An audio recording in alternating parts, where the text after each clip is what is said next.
Yeah, hey, this shit easy, nigga. Hey, I'm talking about, nigga, I'm still out here trying to get it. Contender Regime Boxing checking back in with y'all, man. What's happening? So I just got done checking out Terence Crawford's interview with Yahoo Sports. Kevin Iole, I believe, conducted that interview. And then I also just watched KELL Brook's recent interview with Brian Campbell from Morning Combat on YouTube. And that guy, he works with Showtime, I believe, as well. And man, great interviews. You know, it's just good to hear from both fighters, building up the excitement for this fight. It hasn't been a lot of promotion on this fight. I think they could really do a better job at promoting this fight because it's a very underrated matchup and just a very intriguing fight. But I love how both fighters are talking. Both of them seem like they're ready. Crawford is talking very confidently and very strong and passionately. Well, I mean, I wouldn't say passionately, you know, but he don't really show a lot of emotion. He just, it's just another day at the office for him. And I mean, shit, when you that good and when you have proven yourself to be, you know, a skilled fighter year after year after year, and, you know, you beating the guys that you line up against and you doing it in impressive fashion, you know, I can understand why you can have that type of demeanor. You dig what I'm saying? So Bud Crawford is a very, very skilled fighter and a very strong fighter. And he got a lot of heart and a lot of dog in him. So he one of those guys that's like, shit, I let my hands do the talking. I ain't got to do too much talking outside the ring. So I respect that. KELL Brook, you know, he got a different type of passion. You know, KELL Brook always passionate before fights. You know, he gonna talk his shit regardless. Same thing he did versus Golovkin. Same thing he did versus versus Errol Spence. You know, with the whole chocolate brownie shit. He back on that now. You know, same shit he did with Sean Porter. You know, but KELL Brook got a different type of fire in his eyes right now and a different type of passion, you know, with everybody being against him, everybody saying that he's going to lose. And, you know, it's a lot of people counting him out. He's a huge underdog. I haven't seen eyes like this in a fight in a long time. So, you know, but looking into the matchup, man, I wanted to do a keys to victory today. And I don't want to be too long on this video. I want to get straight down to it. Let's talk about the keys to victory for both fighters, starting off with Terence Crawford. Terence Crawford is the champion. He's the favorite in this fight, as he should be. He's positioned himself to be in, you know, as the favorite in this fight. KELL Brook is coming down to welterweight for the first time in 3 years. We've seen Terence Crawford continue to have success and continue to put on great performance after great performance. And he should be the favorite in this fight. Terence Crawford is one of the most versatile and diverse fighters that I've seen fight, period. One of the most skilled fighters that I've ever seen fight. A switch hitter, a very quick and stinging jab.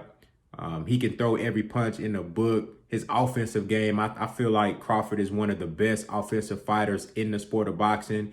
He got every punch that you would ever think of, and he can throw them from any angle. He's so fluid as a fighter.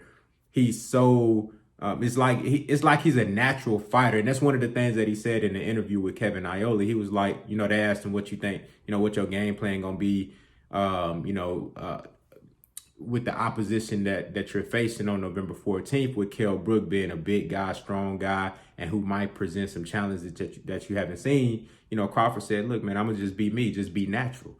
You know what I'm saying? And that, I feel like fighting comes very naturally to Terence Crawford. He's a natural born fighter. The guy really can just mix it up. And I told y'all, Terence Crawford's offense is his defense. Yes, he can be defensively sound when he wants to.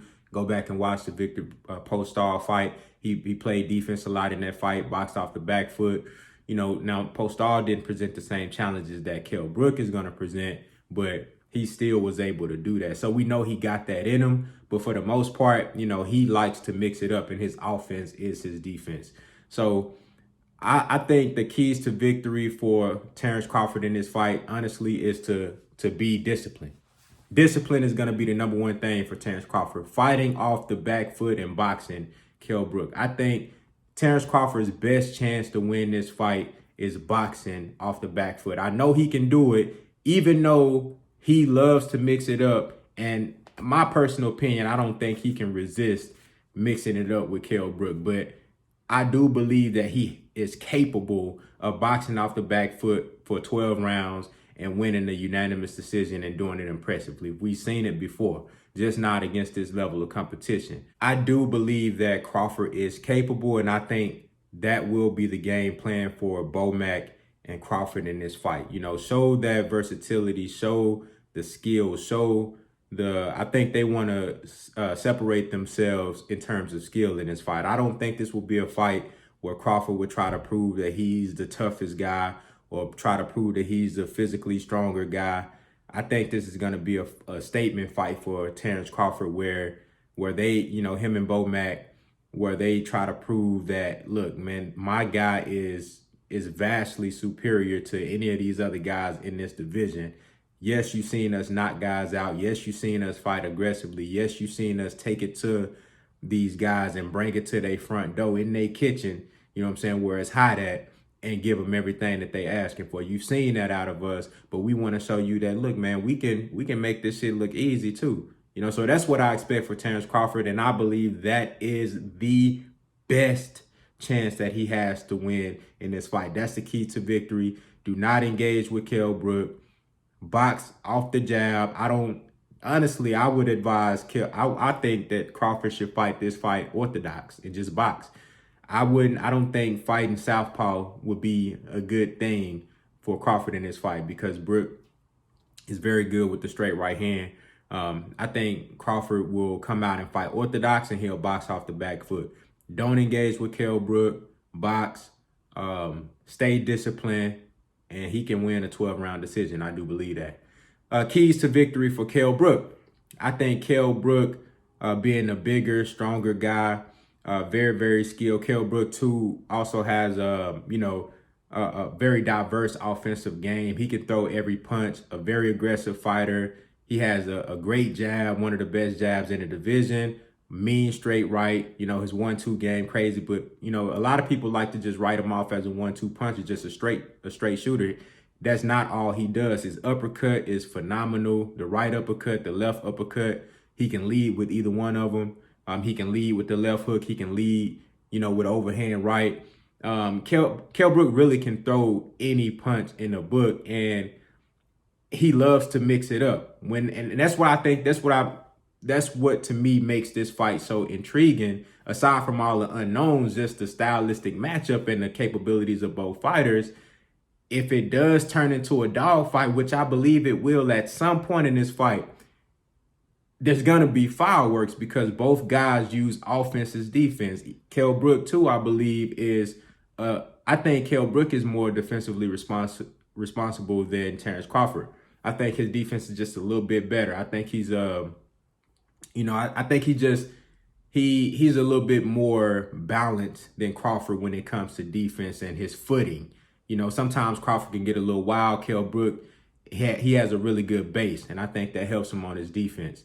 KELL BROOK, like I said, a very, very gifted offensive fighter, and he can also box.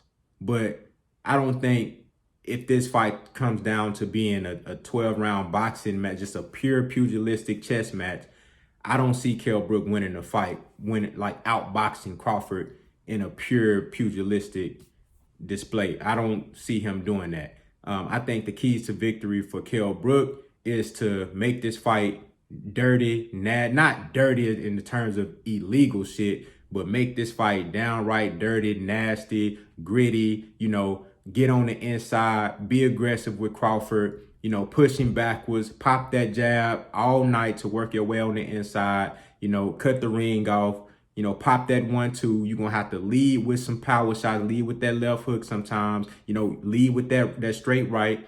And, even when you get on the inside and, you get too close, but you're not able to really land shit and you leave yourself open, he going to have to clinch on to Crawford and hold him sometimes too, because he going to be the bigger and stronger guy. I think it's going to come down. Even though Crawford got background in wrestling, I think KELL BROOK will be the stronger guy in the clinch. And I would love to see, you know, Kell Brook get in there and, you know, clinch at the right time so, you know, he can get his shit off and then try to keep Crawford from getting his shit off, back out, you know what I'm saying? And then get right back into it. Just make Crawford uncomfortable the whole night. I think that's the best chance that Kell Brook has at winning this fight. Being aggressive, using the jab to work his way on the inside and making the fight very uncomfortable for Crawford. And I think within those exchanges and those interactions, I believe Kell Brook can land some very powerful shots on Crawford and potentially hurt Crawford. I could see a knockdown going both ways in this fight. You know, I could see Kell knocking Crawford down. I could see Crawford knocking Kell Brook down. And I can see this fight going to a 12-round decision. Now, if Kell Brook does win a decision, it'll be because he just made the fight so uncomfortable for Crawford and he got a couple of knockdowns. I don't think it'll be like a masterclass performance for Kell Brook if he does win a decision. You know, but I could see Kell Brook winning this fight by stoppage because I don't think Crawford has been hit by a guy like this. I don't think he's been in with a guy as strong as Kell, as powerful as Kell, and as skilled as Kell Brook. You know, I do believe Kell Brook has the power to hurt Crawford. We have seen Crawford hurt before. I also believe Crawford has the ability to hurt Kell Brook. I just don't see him fighting this fight aggressively and going for a knockout. I see him winning by a decision if he does get the victory. But I'll do an official prediction the week of the fight, probably on Monday, you know, this coming up on the 9th, or I'll probably do one on the 10th. You know what I'm saying? We'll talk about this fight a little bit more, but that's my keys to victory, man. Y'all let me know what y'all think down in the comments. What's the keys to victory for both guys, man? Who do you think, you know, how you think this fight gonna play out? And what does Crawford need to do to win? What does Kell Brook need to do to win, man? Y'all let me know what y'all think down in the comments. Contender regime, boxing, I'll holler at y'all boys, man.